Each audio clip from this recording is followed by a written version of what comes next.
Օրս իրիցուկների դաշտում մեղվի հեքիաթի կողքին։ Այսօր առավոտը սկսեցի իրիցուկների դաշտում։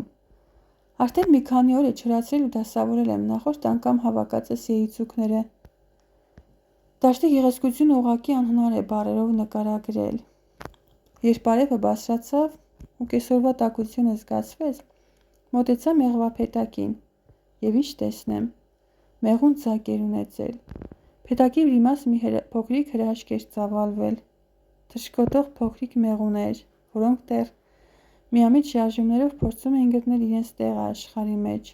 Ինձ թվաց, ես ականատես եմ լինում մի այնպիսի պահի, որը միայն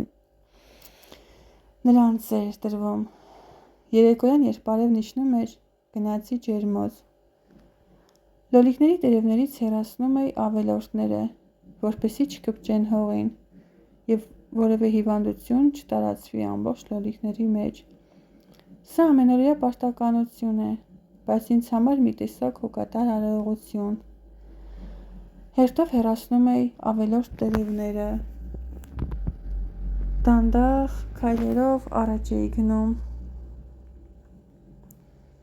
և արդեն երեկոյանում մութը վրա էր հասնում և ես ավարտեցի իմ աշխատանքը։